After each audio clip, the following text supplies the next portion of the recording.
Go to TAPgiles.com to learn dreams, engage my services, and support the channel. This is Welcome Garden music contraption Flute, and the idea is it plays some music for playtime. And if I grab it with R2, then it stops playing, and I press it again and it carries on, basically. Just like it works in the home space, so you'll probably be able to use this in the home space. The way this is working is it plays the music as normal, but then it has this these timelines down here which have keyframes on them, and they're kind of color coded and moved up and down to kind of represent the way along there, I think. So then they kind of program manually what this is doing with keyframes. So that's one way of doing it. Another way of doing it would be to do it with using logic and kind of reading the notes. So first let's sort that part out. We're actually reading the notes. So in close marimba, or close marimba, that's what this is kind of playing along to. If we play it, it's kind of playing similar notes. Over here we can have a node. Now each of these sound gadgets has a load of outputs, and if it's an instrument like these are, you have extra ones like composite note data.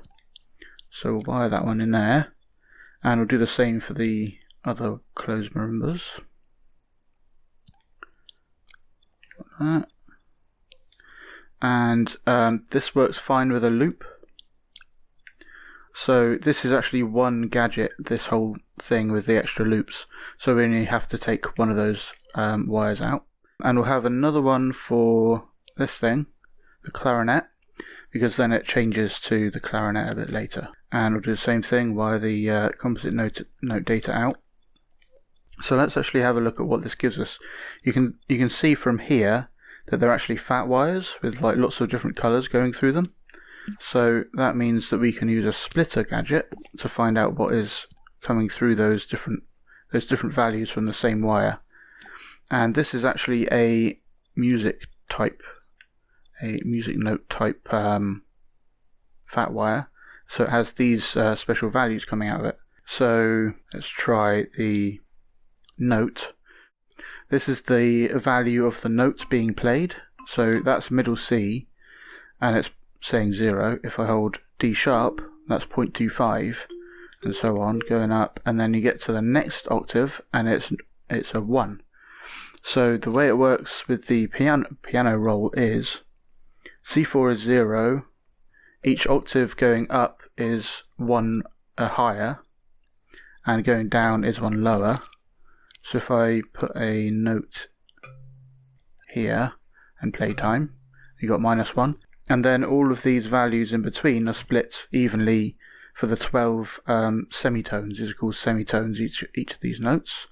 So if I put that at C4 plus a little bit, that's 0.08 and 0.17 and so on until it gets close to the top, and then it's 0.92 and then up to 1 again. So each of the notes along here have their own value, and you can use that to drive different logic if you want to. Now something to be aware of is if you have like a chord like that, then just the latest note that started will actually be the value that it's sending, and you can't get all of the notes that are being sent kind of as output. So if I put them both at the start and play, it's just, I think you can just about see it kind of flickered to the higher one and then went to the lower one, probably because I placed that second. So if I change the order,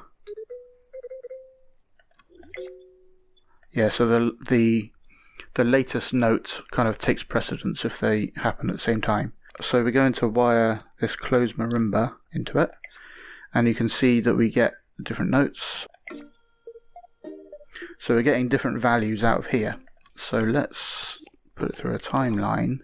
So we want to kind of condense what all those notes can be into a percentage, because what we're going to use it for is controlling this playhead. along this timeline, and that will activate different effects. So put it through a value slider, put the value slider into here, and now this is sending out a value between 0 and 1, and if you send 1, the playhead is at the end, 0 is at the start, and then anywhere in between will be during the timeline like that. So if we kind of crunch these numbers down into something that's a percentage, we can use it with this timeline. So let's put it through signal manipulator, and I think I'll just put this through as well and wire that into there, put it into customary mapper mode, and we can actually see the values, and if I give it more space, so you can see the different notes being sent. If I go to here, so I'm just going to expand this out to make sure we get all the notes. Cool, and then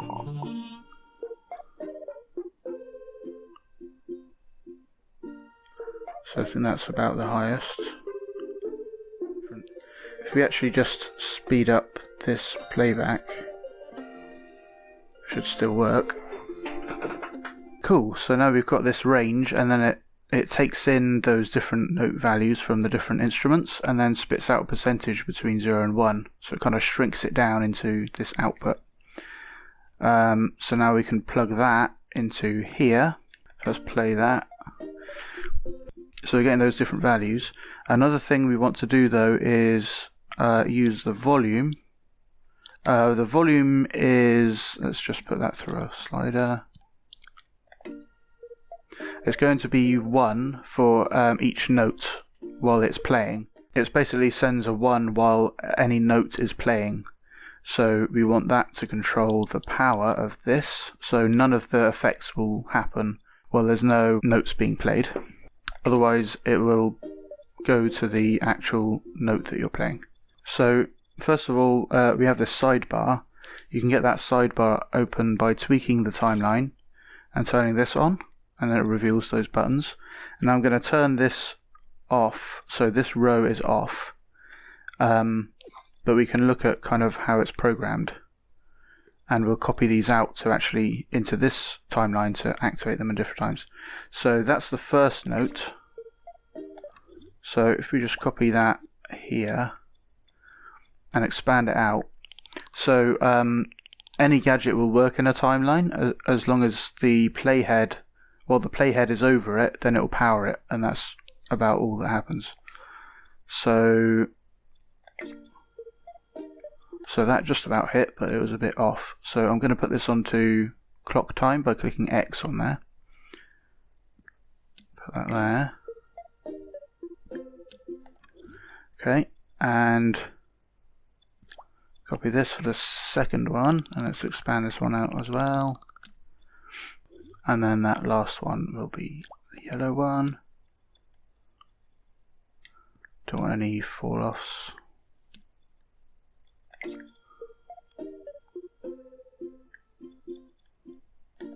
Right, so now let's see how that looks.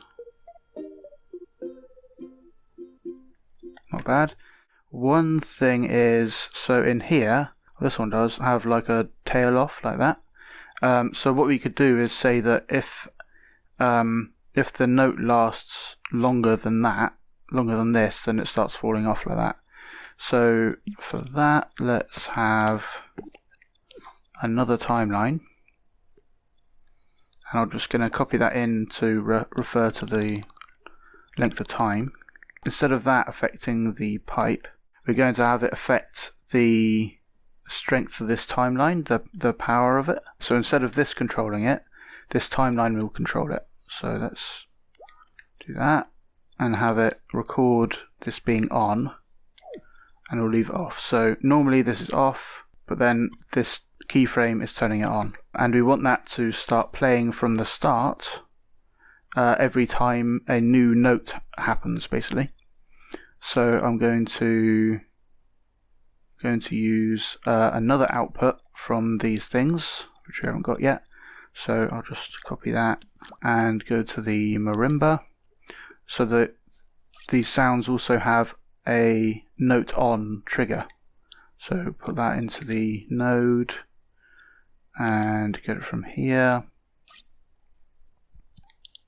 So then we can trigger this whole animation every time a new note starts, basically. And we'll do the same for the clarinet. Cool, so each time one of those happens, we want to power this. And if we put it onto once mode, each time it gets one of these triggers, each time it becomes powered from being unpowered, it will start playing from the beginning. So each time it will play from the beginning going through and then tail off like that. So let's see if that works. And it kind of fades out, and you should see the whole the whole timeline power fade out as well. And let's have a look at how that affects this down here.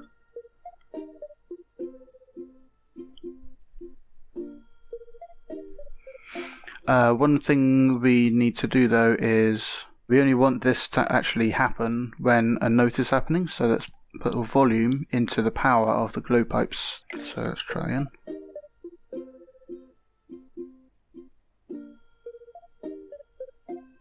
Yeah. So we won't be able to get it to be one-to-one what was originally there, because this actually follows a pattern, a custom pattern. And we'll look at how to do that in a minute with some similar techniques. But this technique is just like there's a spectrum of effect outputs and we can use this.